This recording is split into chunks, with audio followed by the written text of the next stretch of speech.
जय शंकर, जय श्री राम, जय Devja ji. Welcome to my new blog. So guys, स्वागत है आपका हमारे इस ब्लॉग पे हमेशा की तरह। तो अब आपको हमेशा की तरह ही वीडियो आएंगे। तो थोड़ा सा स्वास्थ्य ठीक नहीं था अभी भी मेरा, तो अब हम हमेशा वीडियो बनाएंगे। तो आज हम ये लेकर आए हैं कि बेबी से पूछेंगे कि भाई हम जब मंदिर जाते हैं तो माथा क्यों टेकते हैं, अपना शीश क्यों झुकते हैं, तो इसके पीछे क्या रीज़न हो सकता है। तो हम बेबी से पूछ लेते हैं। तो चलो। सभी को जय श्री राम, राधे राधे। आशा करती हूँ कि प्रभु श्री राम जी की कृपा से आप सभी स्वस्थ होंगे, मस्त होंगे, अपने अपने घरों में अच्छे होंगे। तो इन्होंने बताया है कि हम भगवान के आगे सिर झुकाकर ही प्रणाम क्यों करते हैं। तो एक समय की बात है ना, जब एक व्यक्ति ने एक संत महाराज जी से पूछा कि महाराज जी, जब भी हम मंदिर में आते हैं तो ईश्वर के आगे सिर झुकाकर प्रणाम क्यों करते हैं। तो संत महाराज जी ने कहा कि हम सिर झुकाकर इसलिए प्रणाम करते हैं क्योंकि हमारी जितनी भी चिंताएं हैं, तो जब हम आपने देखा होगा कि जब हमें भी चिंता होती है तो हमारा क्या होता है, या तो सिर दर्द होने लगता है, मस्तिष्क हमारा भारी लगने लगता है, तो हमारा सिर चकराने लगता है। तो संत महाराज जी ने कहा कि जो हमारी चिंताएं हैं वे मस्तिष्क मतलब हमारे सिर पे वास करती है। तो जब हम भगवान जी के आगे सिर झुकाकर प्रणाम करते हैं तो ईश्वर के चरणों में हम अपना मस्तिष्क को रखते हैं और अपनी चिंताएं वहाँ छोड़ देते हैं और भगवान उन्हीं चिंताओं को हर लेते हैं।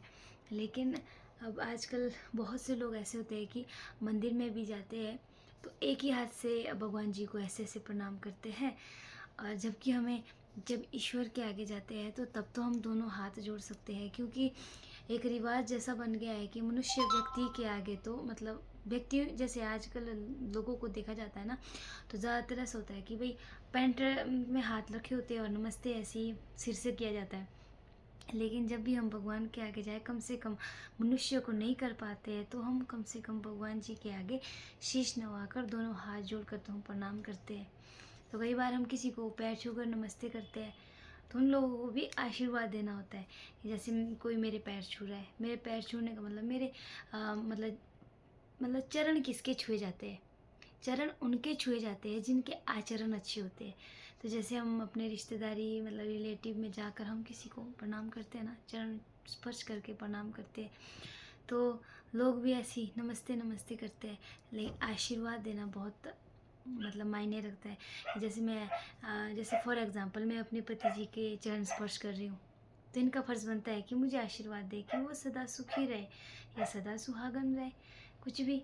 लेकिन लोग क्या होते हैं आजकल, बस खुद भी जल्दी में होते हैं और नमस्ते नमस्ते ऐसे ही उड़ उड़ के करते हैं।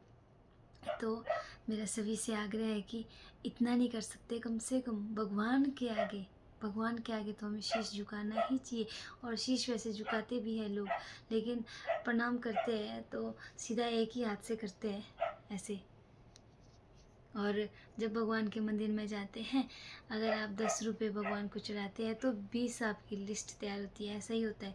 लेकिन जब भी हम मंदिर पे जाए तो भगवान जी को स्वयं को पता होता है कि इसको कितनी चिंताएं हैं, इसको कितनी खुशी है, इसको कितना गम है, इसको मुझे क्या देना है। भगवान के आगे तो मांगने की ज़रूरत ही नहीं है, क्योंकि भगवान को सब कुछ पता है, वो स्वयं दे देते हैं। तो इसीलिए, और कुछ पूछना है? बहुत बढ़िया विचार बताया आपने इसीलिए सरल भाषा में। कि भाई भगवान के आगे चरण स्पर्श इसीलिए करते हैं, भगवान वाह। के आगे हम सिर झुकाकर, भगवान के आगे नहीं, अपने गुरुजनों के आगे हाँ, भी अपने हम बड़ों के बड़ों के आगे भी सामने भी हम। हम झुकते हैं। मतलब एक अच्छे व्यक्ति की पहचान यही होती है कि वो दूसरों के सामने झुकता है। बहुत बढ़िया, बहुत। तो गाइज, आपको कैसा लगा तो कमेंट्स करके ज़रूर बताइएगा। अब आपको हमेशा की तरह ये ब्लॉग आएंगे, हमेशा आपको अपडेट देते रहेंगे हम।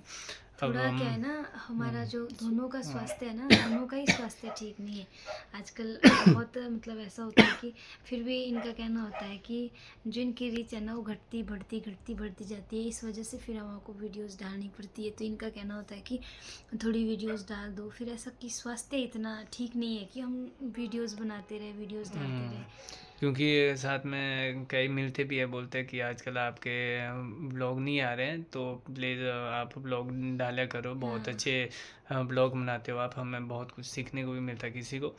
तो तभी मैं बोला कि बेबी को भाई ये कंटिन्यू रखना पड़ेगा, क्योंकि बहुत ज़्यादा हाँ, इम्प्रेशन क्योंकि पड़ जब चुका हम है लोगों परसों पे। हॉस्पिटल में हाँ। भी गए थे ना, तो हॉस्पिटल में भी इनको लोग, बहुत सारे लोग ये बता रहे थे कि यार आजकल तुम लोग वीडियो ही नहीं बना रहे, कहाँ चले गए, तो मतलब तुम्हारी वीडियो आनी चाहिए। उनका कहना ये था, बहुत सारे लोग मिले कि नॉन भी मिले, अननोन भी मिले, बहुत सारे लोग मिले कि उनका कहना था कि आप अपनी वीडियो ज़रूर डालिए, क्योंकि बोलते हैं कि आपकी वीडियोज़ अच्छी होती है। तो हमें मतलब सुनकर अच्छा लगता है जब हमारी कोई ऐसे अननोन पर्सन हमारी तारीफ़ करता है ना, तो हमें ये लगता है कि नहीं यार, हमें वीडियोस बनानी चाहिए। पर मतलब स्वास्थ्य उतना कम्प्लीटली नहीं है, मतलब ना इनका है ना और ना मेरा है, मतलब इतना। फिर भी और हम इनका तो कोशिश फिर कर भी रहे ऐसा हैं। है कि ज़्यादा तबीयत इनकी बहुत ज़्यादा ख़राब रहती है, खासकर शाम के टाइम इनको ज़्यादा खांसी होती है, तब इतना वीडियोज़ में भी बोलते भी नहीं है। तो इसीलिए हम वीडियोज़ बना रहे हैं। और अगर आप सभी को हमारी वीडियोज़ अच्छी लगती हो तो लाइक, शेयर, कमेंट ज़रूर कीजिए। जय श्री राम, राधे राधे, शुभ रात्रि सभी को।